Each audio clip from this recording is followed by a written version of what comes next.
할렐루야. 오늘은 떡이 되게 하라라는 말씀으로 하나님의 말씀을 대언하도록 하겠습니다. 예화 집에 보내니까 이런 이야기가 있었습니다. 지옥에서 훈련을 받는 악마의 세 제자가 있었다고 합니다. 이제 이들은 정말 세상으로 파송되기 전에 마지막으로 현장 실습을 하게 되었는데요. 현장 실습을 가는 자리에서 감독관이 그들에게 이런 질문을 하였다는 것입니다. 너희들은 세상에 나가서 어떤 기술과 어떤 방법으로 사람을 유혹해서 죄짓게 만들어 지옥으로 끌어오겠느냐? 그랬더니 그 중에 제일 학업 성적이 좋은 악마가 이렇게 대답을 하였습니다. 저는 고전적인 방법을 쓰겠습니다. 모든 사람들로 하여금 하나님의 존재를 믿지 못하게 만드는 것이죠. 하나님은 없다. 그러니 마음대로 죄짓고 즐기며 살아라. 이렇게 유혹할 것입니다. 그러자 이 말을 들은 감독관은 내가 정답을 말했다라고 이야기하기보다는 고개를 갸우뚱하는 것이었습니다. 이에 두 번째 악마는 이때가 기회다 싶어서 항상 그 친구가 1등을 하고 자기가 두 번 했었으니까 이렇게 대답을 했다는 겁니다. 저는 좀 색다른 방법을 쓰겠습니다. 지옥이 없다라고 가르치는 것입니다. 지옥이 없다. 사람은 죽으면 그만이다. 죽음과 함께 모든 것이 끝난다. 그러니 안심하고 먹고 마시고 즐겨라. 그렇게 이야기할 것입니다. 죄를 지어도 죽으면 끝나는 거니까 걱정하지 말라 말하겠습니다. 그러자 감독관이 이번에도 내 대답이 정답이다라고 하기보다는 또 여전히 고개를 갸우뚱하는 것이었습니다. 그러자 한 명 남은 세 번째 악마는 가만히 생각하더니 이렇게 대답을 했다고 합니다. 저는 아주 평범한 방법을 쓰겠습니다. 하나님도 계시고 천국도 있다. 지옥도 있다. 하지만 서두를 것 없다. 천천히 생각하라. 설마 오늘 무슨 일이 있겠느냐? 이번만은 적당하게 이대로 지내고 내일부터, 내년부터 바르게 살면 된다라고 가르치겠습니다. 그제서야 감독관은 빙그레 웃으면서 이 세 번째 악마에게 옳다, 내가 제일 똑똑하다라고 칭찬을 했다고 합니다. 여러분, 이 예화는 우리들 속에서 역사는 마귀의 강교함을 드러내는 이야기입니다만 이 예화처럼 마귀는 절대 머리에 뿔 달린 모습으로 시뻘건 혀를 날름거리는 모습으로 나타나 우리를 협박하지 않습니다. 왜냐하면 만약 뿔 달린 모습으로 혀를 날름거리는 모습으로 나타나 우리를 협박한다면 우리들은 당장 하나님을 찾으며 기도할 것이기 때문에 그렇습니다. 그렇지 않습니까? 따라서 정말 우리들이 유혹되기 쉬운 이야기지만 결론적으로는 하나님의 뜻에 반하게 하는, 결론적으로는 하나님 앞으로부터 떠나가게 하는 그런 모습으로 우리들을 시험을 할 것입니다만 오늘 본문 말씀에도 보면 마귀의 그런 시험에 대한 말씀이 기록되어 있는데 우리 오늘 본문 3절 말씀 앞을 보시며 한번 같이 읽어보시겠습니다. 시작.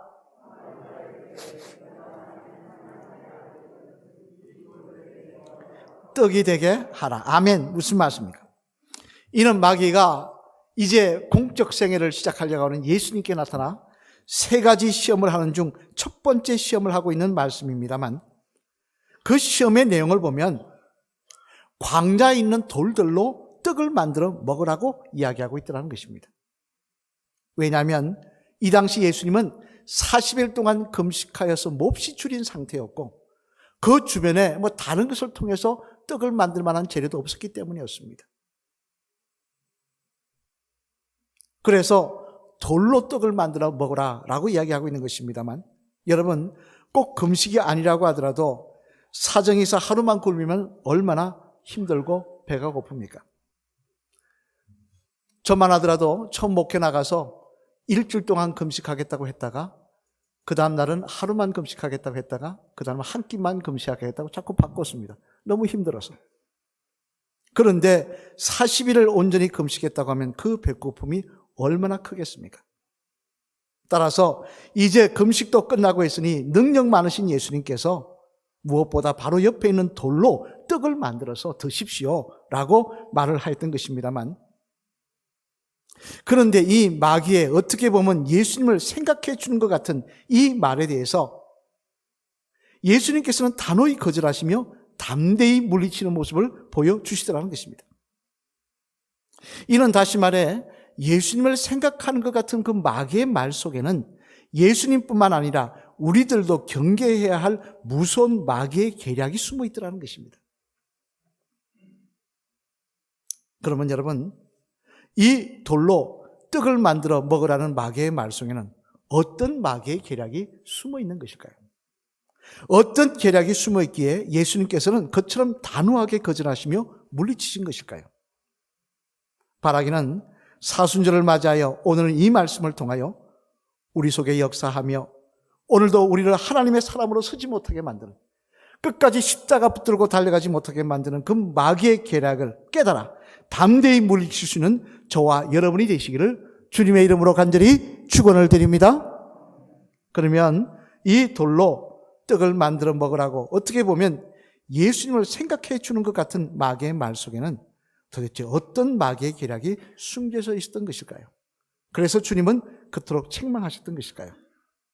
그 내용을 생각해 보면 먼저 첫째로 앞을 보시며 같이 한번 읽어보시겠습니다. 시작. 돌로 떡을 만들어 먹으라는 말 속에는 인생에서 가장 중요한 것이 떡이라고 하는 마귀의 유혹이 숨어 있더라는 것입니다. 어떤 유혹이 숨어 있다고요? 인생에서 가장 중요한 것이 떡이라고 하는 유혹이 숨어 있더라는 것입니다. 오늘 보면 3절 말씀 우리 다시 한번 읽어보시겠습니다. 시작. 마귀가 이르되 내가 만일 하나님의 아들이거든 이 돌들에게 명하여 떡이 되게 하라. 아멘. 무슨 말씀입니까? 이 말은 배고픈 예수님에게 배가 고프니 당장 돌로 떡을 만들어 먹어라 라고 아주 생각해서 말하는 것 같습니다만, 하지만 이 말의 의미는 단순히 배고프니 40일 금식했으니 돌로 떡을 만들어 먹어라 그런 의미가 아니더라는 겁니다. 여기는 한 걸음 더 나아가 어떤 의미가 있냐니까요. 아무리 하나님도 좋고 믿음도 좋지만 먼저 먹는 문제가 더 중요하지 않느냐 하는 것입니다. 다시 현대적인 의미로 말해서 믿음도 좋지만 무엇보다 먼저 물질적인 문제가 풍족하고 내가 잘 먹고 잘 사는 등 이런 세상적인 축복이 우리 삶에 우선되어야 하는 것 아니냐라는 유혹인 것입니다. 사실 여러분, 사람들은 보통 신앙생활을 통하여 무엇보다 먼저 세상적인 축복을 갈망합니다. 그래서 교회 나와서 축복을 받고 모든 것이 형통하기를 가장 소원합니다. 아마 여기 계신 분들도 많은 것을 그렇게 소원하며 기도하실 것입니다. 물론 신앙생활을 잘하면 이 세상에서 살 때 세상적인 복을 받을 수도 있습니다. 미국의 의학 연구기관의 연구에 따르면 교회에 정기적으로 출석하고 경건한 신앙생활을 하는 사람들이 그렇지 않은 세상 사람들보다 정신적으로나 육체적으로 더 행복하고 건강한 삶을 산다고 합니다. 한 예로 18세기 미국의 위대한 목사님이셨죠. 조나단 에드워즈. 신학자이고 철학자이고 교수이기 때 됐던 그 에드워즈 목사님의 가정만 봐도요. 현재 학자들이 그 가정의 자손이 1,400여 명인데 그 가족들을 쭉 이렇게 자손들을 추적했답니다. 이 목사님에게는 11명의 자녀가 있었고 그 자녀들을 통해서 1,400명이 몇백 년을 통해 이렇게 번져나갔는데 그 자녀들을 추적해 보니까 어떤 사람들이 그 자녀들이 나타났느냐. 대학 총장이 13명, 교수가 65명, 변호사가 100명, 판사가 30명, 의사가 66명, 부통령, 주지사 등 고급 공무원이 80명 등 한 30% 이상의 자손이 사회와 국가적으로 인정받는 자리에 살았더라는 것입니다. 여러분, 이 정도면 세상 기준으로도 명문가가 아니겠습니까?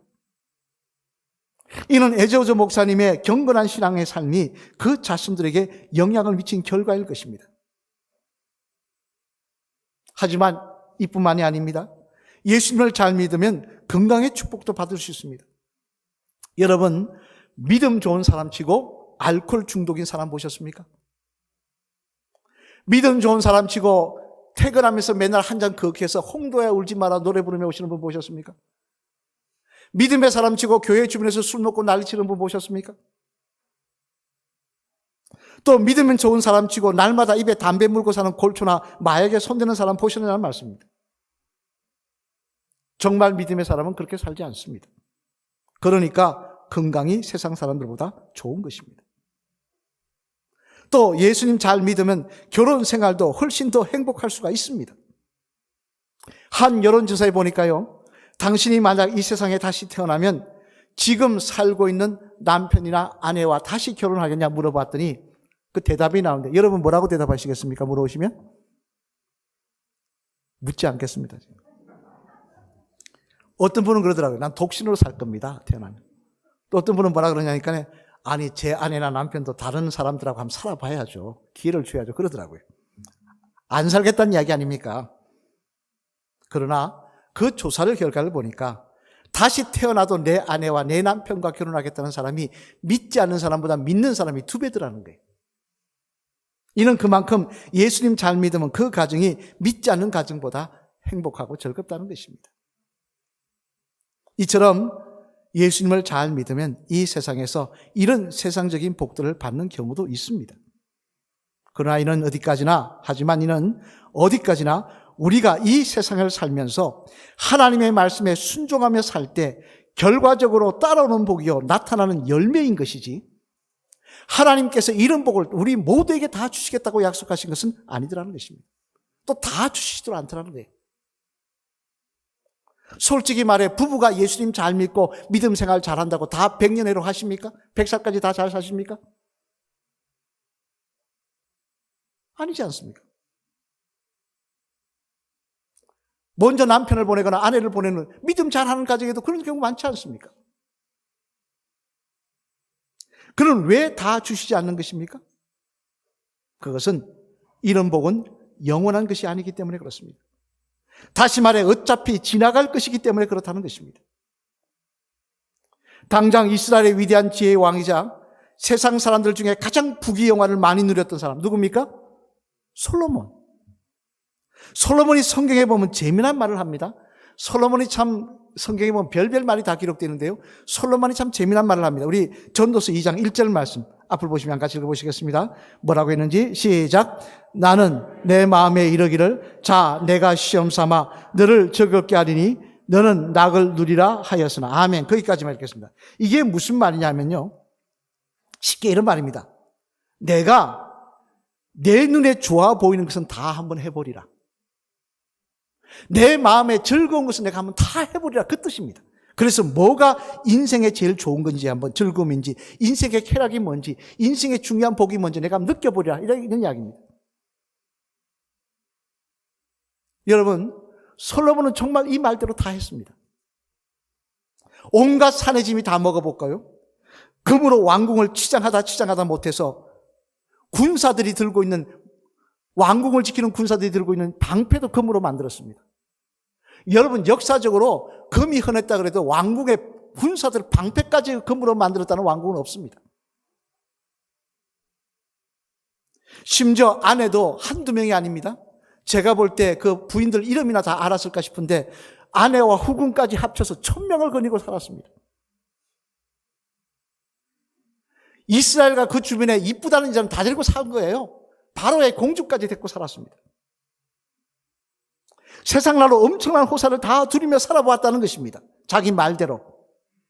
그리고 나서 그가 내린 결론이 뭡니까? 우리 한번 읽어볼까요? 전도서 2장 11절 말씀. 앞을 보시면 같이 읽겠습니다. 시작.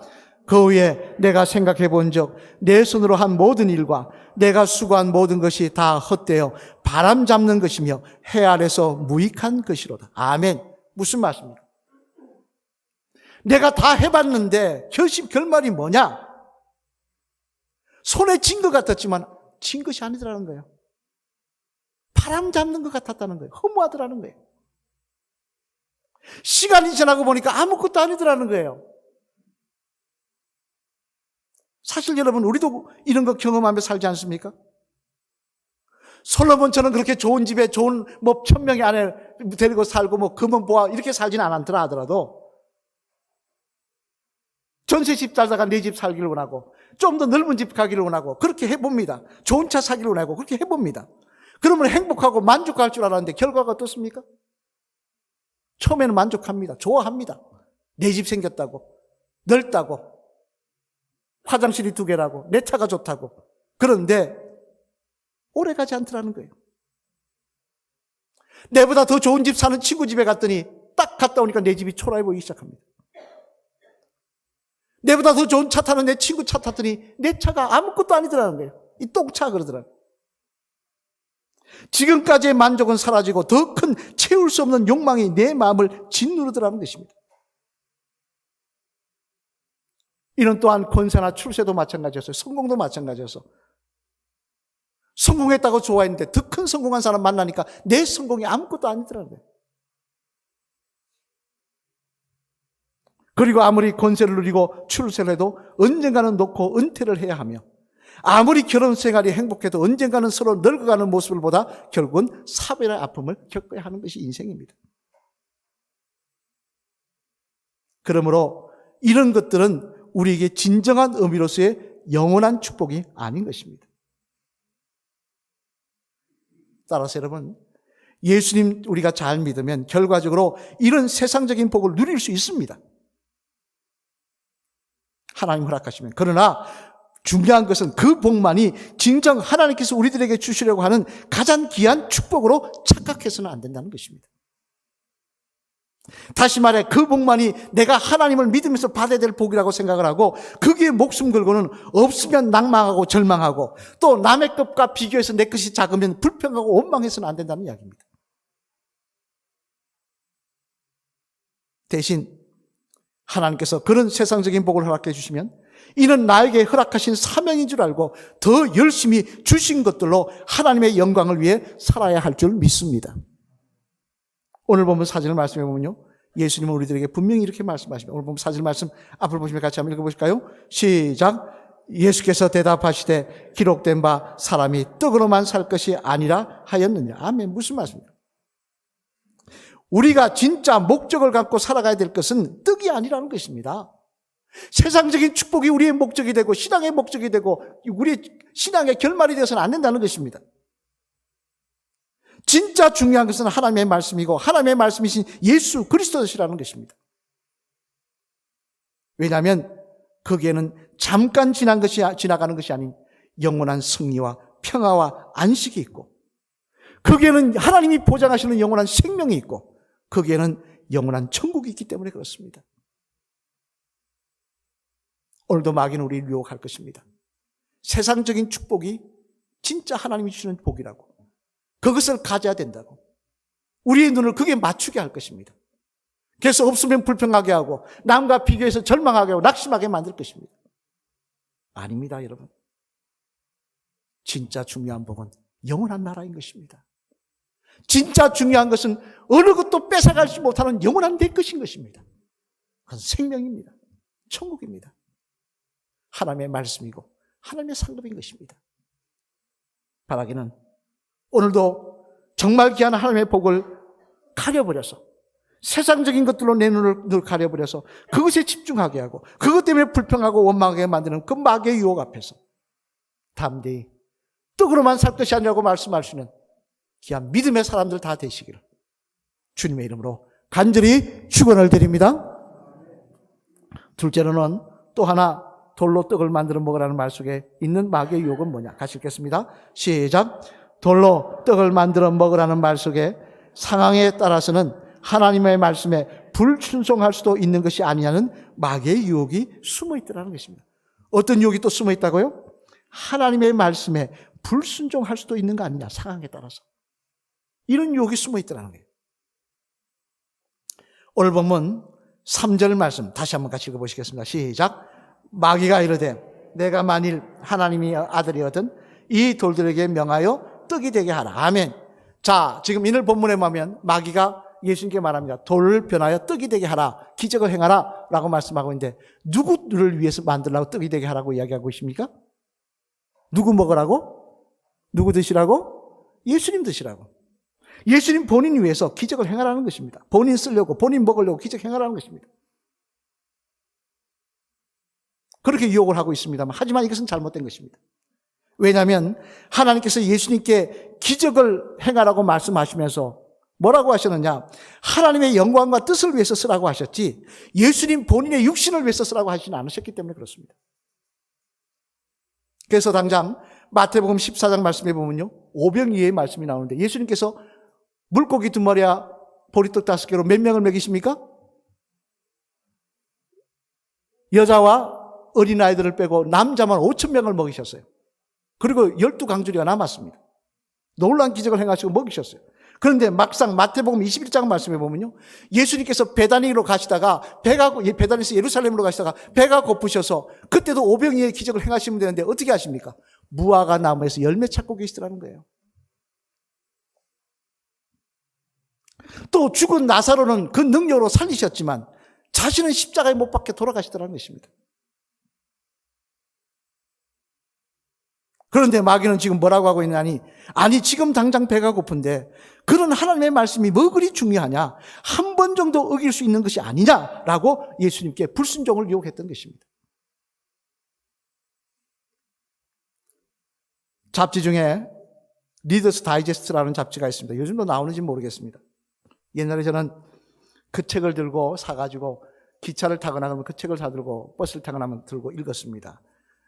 일반 서적은 읽으면 잠이 오고요. 그 책은 그래도 재밌어서 잘 읽었는데, 그 책에 한 번은 살을 빼는 다이어트에 대한 내용을 사람들로 하여금 기고하게 한 글이 있었는데 재밌어서 제가 적어놨습니다. 짐 그랜트라는 사람이 자신의 경험담을 기고한 글이었습니다. 그 내용이 뭐라고 하니까 자신은 몸이 안 좋아서 병원에 가서 진단을 받았더니 과체중이라는 진단을 받았다고 합니다. 그래서 다이어트를 해라 그래서 다이어트를 하기 시작했는데, 문제는 다이어트를 시작한 지 얼마 되지 않아서 자신의 동네에 정말 맛있기로 유명한 빵집이 생겼다는 거예요. 근데 그게 해필 그냥 차 타고 싹 지나가면 되는데 사거리에 신호받는 그 자리에 딱 생긴 거예요. 설 때마다 창 터면 무슨 냄새가, 창 밖으로 무슨 냄새 나옵니까? 빵 굽는 냄새. 그리고 유리놈으로 빵 만드는 모습 환장하는 겁니다. 갈 때마다 괴로워하다가 결국 자신과 이렇게 타협을 했다고 합니다. 만일 빵집 앞을 지나가다가 주차할 자리가 있으면 차를 세우고 빵집에 들어가서 빵을 사도 된다는 것으로 여기겠다. 그러나 주차할 자리가 없으면 그냥 지나가기로 하자. 그랬다는 것입니다. 여러분 한번 물어보겠습니다. 이 짐 그레트라는 사람이 다이어트에 성공했겠습니까? 못했겠습니까? 했을 것 같아요? 못하죠. 주차할 자리 있으면 빵 사러 들어가겠다는데. 이처럼 하나를 양보하면 결국 모든 것을 잃고 마는 것입니다. 이는 또한 하나님과의 관계도 마찬가지입니다. 하나를 불순종하면 결국 순종의 삶은 무너지고 만다는 말씀입니다. 이는 당장 사무엘상 15장에 나오는 사울왕이 하나님께 불순종하여 버림받은 사건만 해도 그렇지 않습니까? 여러분, 거기에 보면 아말렉을 갖다가 징벌하라고 하나님 말씀하십니다. 쳐서 심판하라고 말씀하십니다. 그런데 사울왕이 100% 불순종한 건 아니었어요. 아말렉과 싸우라니까 군대를 동원해 싸웠습니다. 그리고 다 죽이라 했지만 비록 왕과 몇몇 돈 되는 사람들은 살려두었지만 나머지 사람은 죽였어요. 또 소유왕도 또 다 죽이라 그러는데 좋은 거는 숨겨두고 있지만 다른 건 다 죽였어요. 그래도 한 80% 순종한 거 아닙니까? 하지만 하나님이 이런 사울왕에게 뭐라고 말씀하십니까? 우리 한번 볼까요? 사무엘상 15장 23절 말씀 한번 같이 읽어보시겠습니다. 시작. 이에는 그여 가는 것은 점치는 재와 같고 왕과 한 것은 사신 우상에게 절하는 재와 같음이라. 왕이 여호와의 말씀을 버렸으므로 여호와께서도 왕을 버려 왕이 되지 못하게 하셨나이다 하니. 아멘. 무슨 말씀입니까? 너 80% 순종했으니 잘했다. 그런 말씀 안 하시더라는 거예요. 온전한 순종이 아닌 순종은 하나님을 거역하는 것과 같다고 이야기하고 계시더라는 거예요. 그러므로 여러분, 우리들은 상황에 따라서는 한 번쯤은 하나님 말씀대로 살지 않아도 된다고 유혹하는 마귀의 시험에 대해서 넘어가는 어리석은 신도가 되어서는 안 될 것입니다. 한 번은 반드시 두 번이 되고요. 두 번은 세 번이 되고 세 번이 되고 나면 그 다음부터 그에 대한 개념은 사라져버리는 것입니다. 따라서 오늘도 상황에 따라서는 하나님 말씀 어길 수 있는 것도 아니냐라고 유혹하는 마귀의 시험 앞에서 사단아 물러가라고 이야기하시는 그런 저와 여러분들이 되어야 할 줄로 믿습니다. 사랑하는 성도 여러분, 영어 단어 중에 히든 커리큘럼이라고 하는 말이 있습니다. 저는 이 말을 참 좋아합니다만 이 말의 뜻은 어떤 교육이나 계획이나 드라마나 말 속에는 숨겨진 의도가 따로 있다는 말입니다. 그 사람이 말을 할 때는요, 그 말 뒤에는 숨겨진 의도가 따로 있는 거예요. 어떤 영화를 볼 때도 그 영화 프로그램을 하거나 TV에서 무슨 뉴스를 할 때 그 숨겨진 의도가 따로 있는 거예요. 그런 것들. 그걸 갖다 히든 커리큘럼이라고 그럽니다. 그 말처럼 오늘 본문의 말씀에 보면 어떻게 보면 40일 금식하셔서 배고프신 예수님을 걱정하여 돌로 떡을 만들어 먹으라고 하는 것 같은 그 마귀의 말 속에는 숨겨진 다른 의도가 있더라는 것입니다. 즉 인생에서 가장 중요한 것이 하나님이나 하나님의 말씀이 아니라 떡이라고 하며 세상적인 축복이라고 하며 예수님께 동의할 것을 요구하는 의도와 그리고 또 상황에 따라서는 하나님의 말씀에 따르지 않아도 된다고 하는 의견에 대해서 예수님께 동의할 것을 요구하는 의도가 숨어 있더라는 것입니다.